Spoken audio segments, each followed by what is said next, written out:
Bonjour, on va prendre maintenant la correction des exercices sur le théorème de superposition.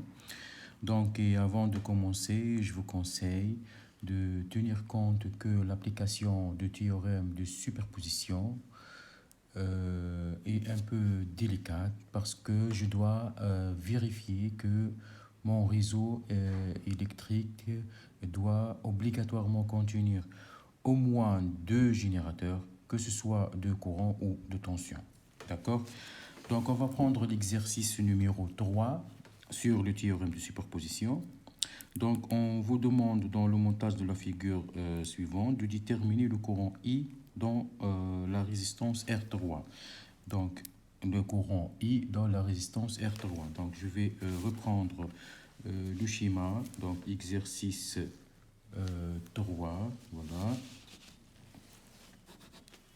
Donc ici on a la résistance, tension, résistance, tension et la branche où je dois calculer l'intensité de courant I qui traverse R3, ici c'est R2, ici c'est E2, E1 et R1 et je peux noter ici le nœud A, d'accord?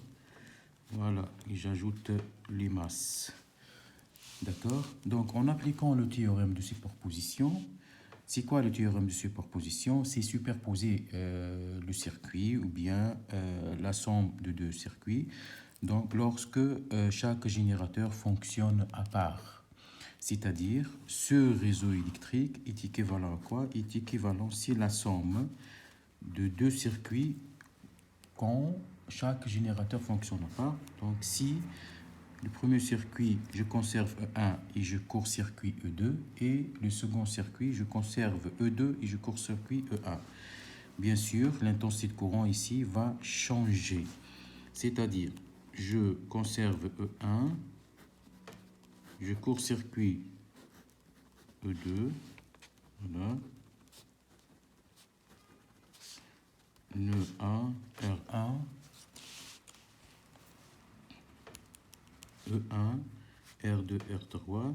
Donc ici, l'intensité de courant devient I1 plus je court-circuit E1, je conserve E2, R2,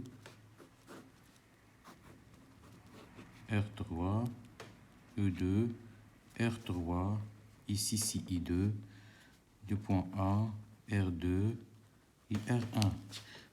Donc, le théorème de superposition donne que I égale à I1 plus I2 et je dois calculer ou bien chercher l'intensité de courant I1. Donc, je commence court, circuit E2. Je cherchant I1. D'accord? Regardez bien ici. Ça, c'est E1. R1, nœud. R2, masse. R3, masse. L'intensité de courant I1. Vous pouvez soit utiliser la loi de May, soit utiliser le théorème de Millman, d'accord, pour le calcul de I1. Si par exemple je veux calculer le théorème, je veux calculer I1 en utilisant le théorème de Millman, je peux mettre la tension V1 comme étant la tension ou bien le potentiel au point A, tel que VA, bien sûr, égale à quoi? VA égale à R3 fois I1, c'est la loi d'Ohm. D'accord? Ici, c'est R2. Voilà. Donc, puisque I1 est inconnu, je peux calculer ou bien je peux utiliser le théorème de Millman. Si j'applique le théorème de Millman au point A, qu'est-ce qu'on a vu la dernière fois? On a vu que la tension VA n'est autre que la tension traversant R1, ou plutôt la tension E1 qui délivre une intensité qui traverse R1 et qui entre dans A, plus la tension délivrée par la masse et qui donne une intensité de courant qui traverse R2 entrant dans A, De même, une tension délivrée par la masse qui délivre une intensité qui passe par R3. Donc, je peux écrire qu'elle est égale à E1 sur R1 plus 0 sur R2 plus 0 sur R3, 1 sur R1 plus 1 sur R2 plus 1 sur R3. D'accord? Et puisque j'ai les valeurs de tous les composantes, donc je peux passer directement à quoi? Je peux passer bien sûr à l'application numérique. Ici, E1 égale à 10 sur 10. Les autres, c'est 0. 1 sur R1 qui est égal à 10, 1 sur 10, plus 1 sur 1, plus 1 sur 20. Après tout calculer, on va trouver 0,87 volts. Dans ce cas, je peux calculer l'intensité de courant I1 qui est égale à VA sur R3. Elle est égale à 0,87 sur 20, c'est la valeur de R3. D'accord, sur 20, la valeur de R3, elle est égale à 43,5 ampères. D'accord? Voilà. Je passe maintenant au calcul de l'intensité de courant I2 qui se trouve dans le second circuit. C'est-à-dire, je court-circuit E1 et court-circuité. Je cherche I2. D'accord? Je prends le circuit quand on a court-circuité le générateur E1. J'ai aussi R1, R2 et j'ajoute le générateur dans ce cas. Ça c'est E2, court-circuité. Ça c'est R3 et l'intensité de courant I2. Pardon. L'intensité de courant I2. Je procède de la même manière. Je peux mettre VA ici, VA', ou bien VA', d'accord? Et je cherche, en appliquant le théorème de Millman, le potentiel VA ou bien V'A qui n'est autre que R3 fois I2. Et puisque I2 est inconnu, donc j'utilise le théorème de Millman. Donc Millman, qu'est-ce qu'elle va donner? Elle va donner la tension ici délivrée par la masse qui est égale à 0, 0 sur R1, plus la tension délivrée ici par E2, E2 sur R2, plus la tension délivrée par la masse sur R3, 0 sur R3, 1 sur R1, plus 1 sur R2, plus 1 sur R3. Ici, c'est 0, 0. Donc, V'A égale à E2 sur R2, 1 sur R1, plus 1 sur R2, plus 1 sur R3. Et je passe directement à l'application numérique. Elle est égale à 5 sur 1, 1 sur 10, plus 1 sur 1, plus 1 sur 20. Elle est égale à 4,35 volts. Et je peux écrire I', plutôt I2, qui est égal à V'A sur R3. Elle est égale à quoi? Elle est égale à la valeur de 4,35 sur R3 qui est égal à 20. Elle est égale à 217,5 milliampères. 217,5 milliampères. Et l'autre, pardon, c'est 43, l'autre valeur de IA, c'est 43,5 milliampères aussi. D'accord? Et vous pouvez vérifier le calcul. Donc, l'application du théorème de superposition va donner que l'intensité de courant I qui circule dans la branche R3 quand les deux sources fonctionnent, quand les deux générateurs E1 et E2 sont en fonction, elle est égale à la somme de I1 plus I2, donc elle est égale à 261,0 milliampères. Donc voilà pour cet exercice. Donc je passe maintenant à l'exercice 4, qui est aussi exercice sur le théorème de superposition. Dans ce cas, on va augmenter le nombre des sources en fonction. Regardez bien, dans le montage de la figure suivante, déterminer le courant I dans la résistance R2 ici.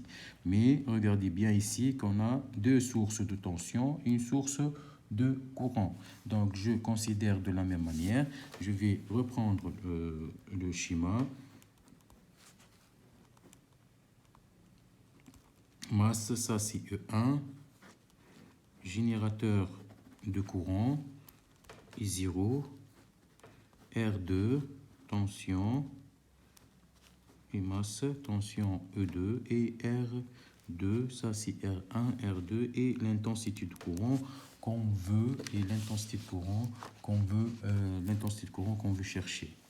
D'accord? Ici, il y a trois sources. Donc, en appliquant le théorème de superposition, c'est l'intensité de courant I, c'est la somme de trois intensités de courant quand chaque source fonctionne à part. Donc, si je conserve E1, dans ce cas, si je conserve E1, je dois ouvrir, ici c'est ouvrir parce qu'il s'agit d'un générateur de courant, je dois ouvrir cet générateur ou bien ce générateur et court-circuiter E2. D'accord? Il est égal à quoi? Il est égal à R1. Je conserve E1. R1, ouvrir l'autre, R2, court-circuiter E2, d'accord? Et on a I1, plus quoi? Je vais conserver E2, court-circuiter E1 et ouvrir I0, plus court-circuiter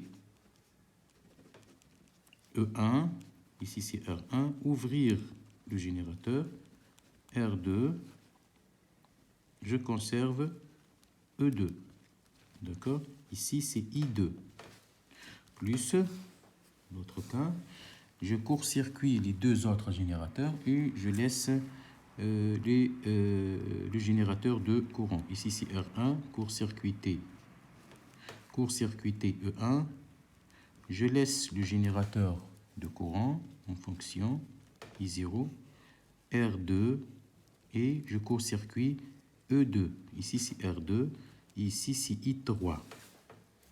Donc, le théorème de superposition va nous donner que l'intensité de courant I n'est autre que I1 plus I2 plus I3 et je dois calculer mes intensités de courant I1, I2 et I3.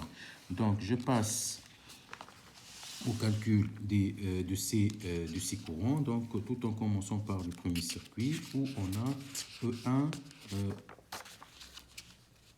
où on a quoi? On a E2 court-circuité et I0 ouvert.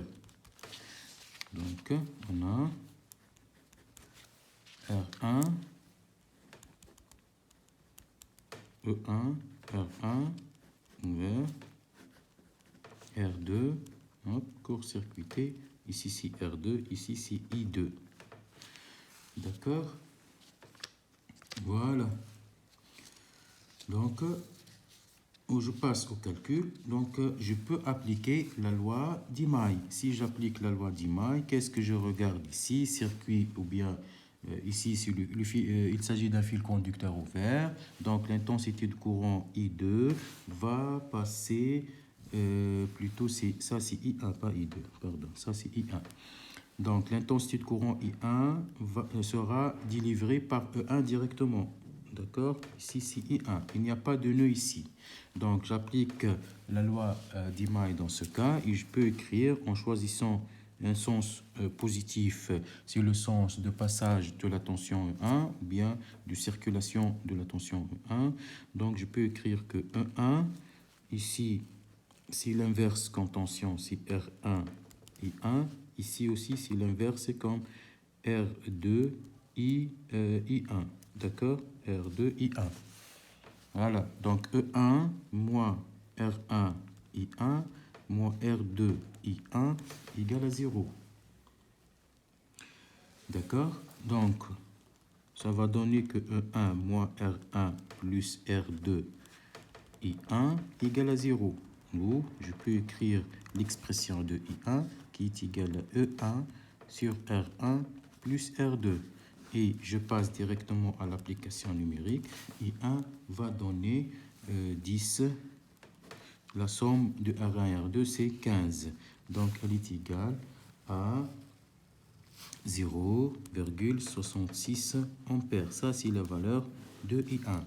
Je passe maintenant au calcul de I2.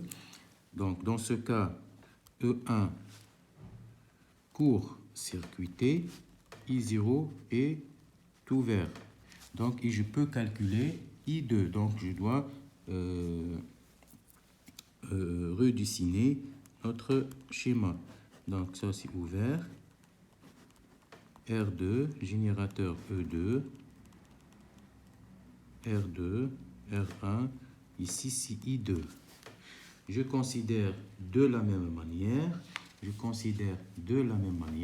c'est-à-dire, regardez bien, ici c'est la tension et je dois faire attention au sens de l'intensité de courant et au sens des tensions. Ici, l'intensité va entrer dans R2, donc l'inverse sens c'est le R2 I2, d'accord? Voilà. Ici, c'est comme si l'intensité de courant venant de R1, voilà. Puisqu'il n'y a pas de nœud, c'est la même intensité de courant. Donc l'intensité de courant, donc la tension, c'est l'inverse, c'est R1, R1, I2. Et j'applique, bien sûr, j'applique quoi? J'applique la loi d'Imai tout en choisissant un sens positif qui suit le même sens que le générateur E2. Et j'applique E2 positif. Ici, c'est plus R2 I2 plus R1 I2 égale à 0. D'accord?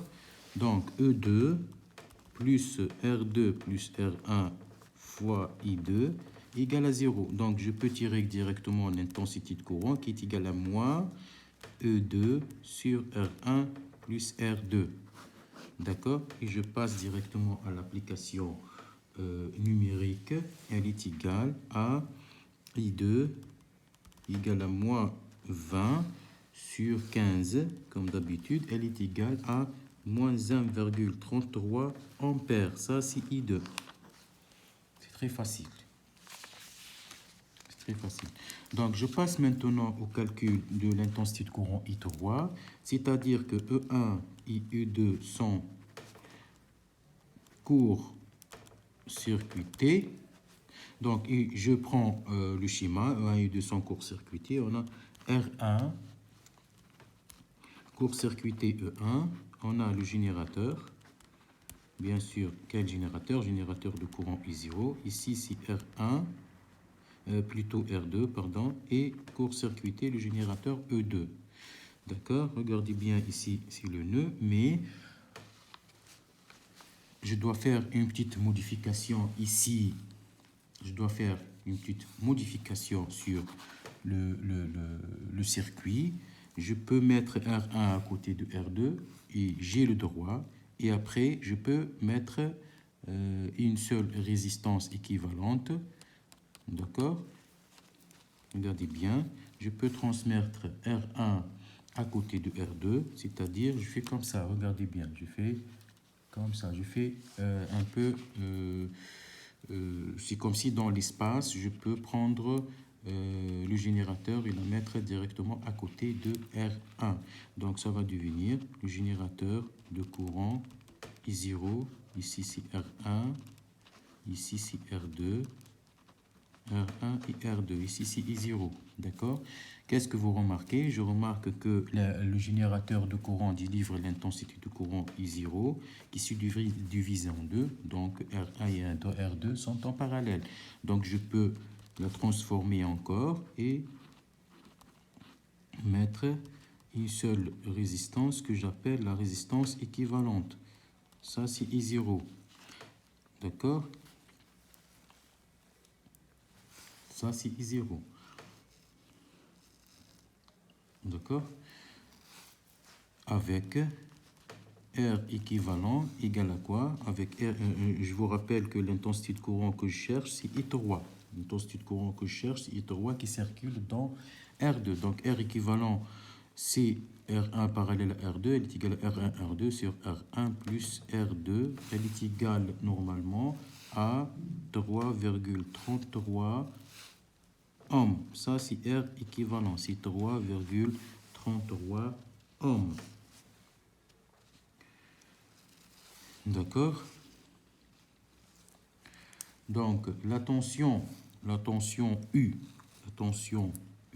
si je pose la tension ici, la tension U, si je pose U, la différence de potentiel,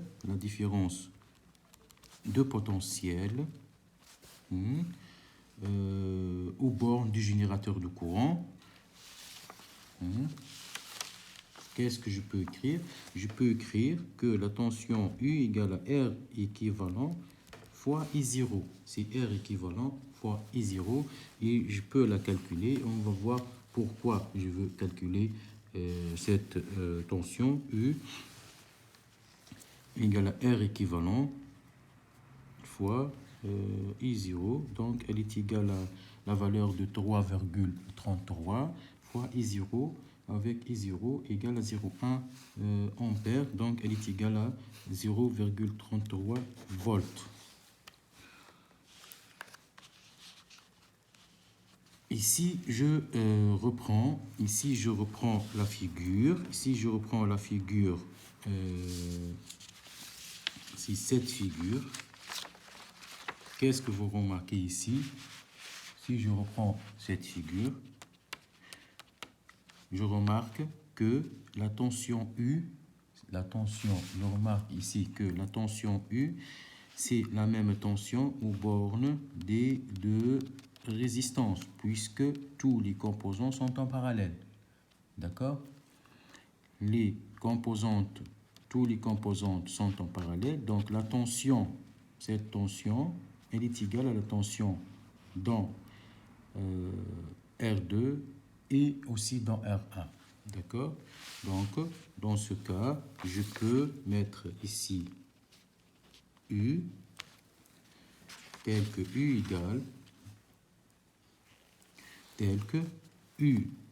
égale aussi à R2 fois I3 égale à R2. Regardez bien, U égale R2 fois I3. Donc, c'est facile. Donc, je peux tirer directement l'intensité de courant I3, qu'elle est égale à U sur R2. Elle est égale à 0,066 ampères. Donc, j'ai calculé l'intensité de courant I3 et je peux par la suite écrire ou bien calculer l'intensité de courant I qui représente la somme des trois tensions. Donc, I égale à quoi? Égale à 0, égale à I1 plus I2, égale à I1 plus I2 plus I3. Elle est égale à 0,66 moins 1,33 plus 0,066. Donc la valeur est négative, elle est égale à moins 0,6 ampères, l'intensité de courant que j'ai calculée. D'accord? Voilà. Voilà donc pour ces deux exercices sur le théorème de superposition. J'espère que c'est facile et vous pouvez revoir et réécrire et faire l'exercice une ou trois fois pour bien comprendre et surtout l'exercice 4. Voilà. Donc merci pour votre attention.